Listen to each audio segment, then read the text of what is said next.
Here's the childhood of a man, more common than we would like. My dad was a gun-toting alcoholic who philandered, verbally and physically abused his sons, and dishonored his wife. As a boy, striving desperately to become a man, I looked outside our house for examples of manhood. Given my own limitations, most of my searching was in the wrong places: locker rooms, bar rooms. It wasn't that these places never contained worthy men. It was more that my narrow definition of what it meant to be a man was wrong-headed. A man is physically strong, athletic, a fighter, who can also hold his liquor/drugs, and of course can conquer women. I held these false ideals from my adolescence into my 20s, and did not consider other qualities as manly. But all this led me to divorce. Hi, I'm Robert. I'm your AI guide, backed by therapists who work with men and their everyday challenges. Here you'll get practical steps and clear resources to help you feel stronger, inside and out. Subscribe for new videos and drop a comment. We'd love to hear from you. My friend, have you ever realized you can change the rules of a game you never agreed to play?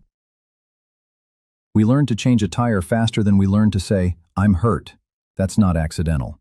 What your father didn't teach you about being a man is common, and it wasn't always his fault.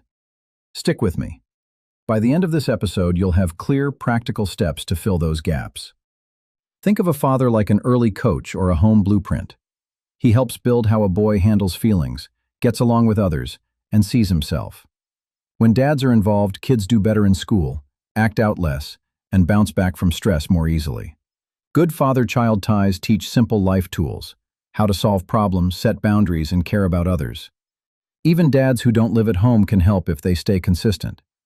Science says this isn't just nice, it genuinely helps men do better across life. But if you didn't have a positive father figure, it's not strange how you feel now. It makes perfect sense. Many men grew up without learning essential life skills, emotional intelligence, financial management, or basic household know-how, often because their fathers didn't model those things. Generational patterns pass down narrow ideas about manhood. Be tough, be silent, be the provider. That map helped some survive, but it left other parts of life missing. On the other hand, your father learned from someone too. Generational gaps matter. He might have been taught that being a man meant rigid stoicism, not emotional fluency. Many fathers lacked role models themselves. Many were doing the best they could with the instruction manual they were handed, often full of gaps. That's explanation, not excuse. Here's a clear list of what many men missed, based on shared experience. First, emotional intelligence and vulnerability. Many were taught to suppress feelings. The result? Trouble naming emotions, difficulty asking for intimacy, and stress that turns to anger. It's like being given a sports car without the owner's manual. You have power, but you don't know how to use it smoothly. Then come healthy relationships and communication. Men missed models for respectful partnership, negotiation, equality, and emotional openness. Too often we learn tactics, dominance, avoidance, rather than true dialogue. Practical life skills are next.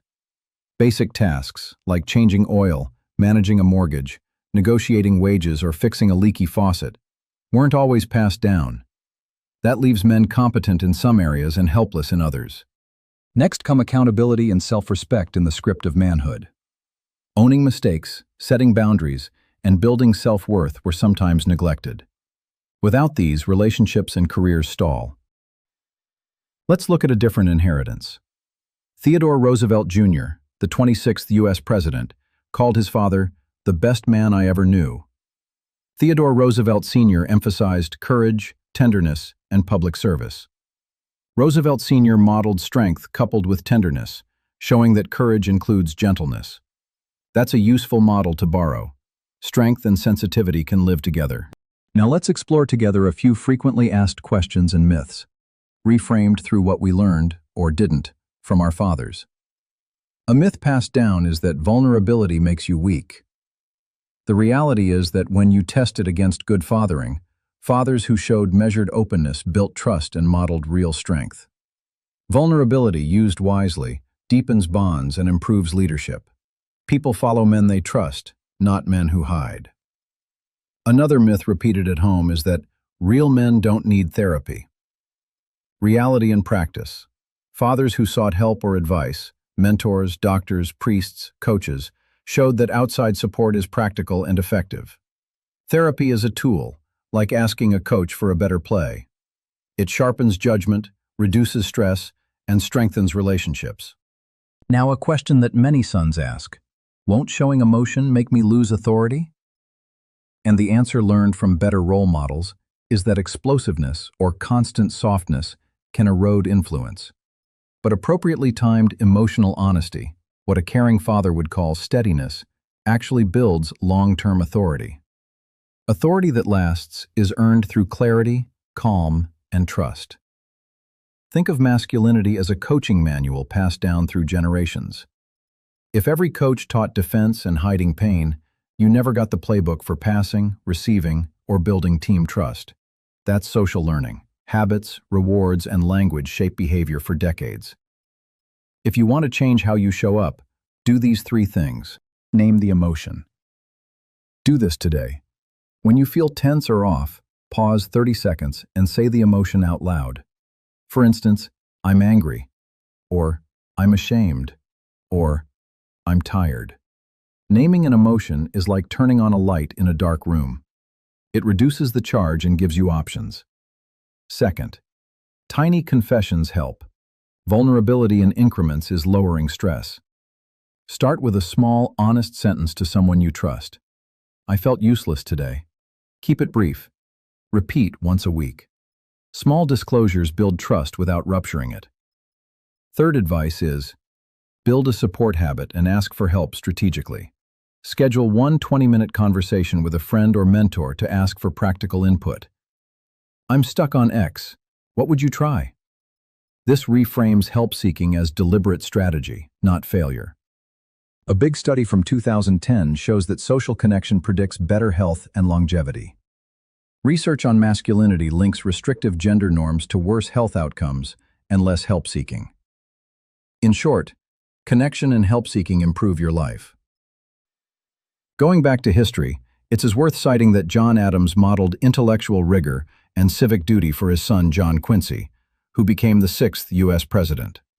Through travel, political immersion, and careful instruction, Adams turned parenting into mentorship, sending his son into diplomatic posts, debating ideas with him, and shaping a lifetime of public service.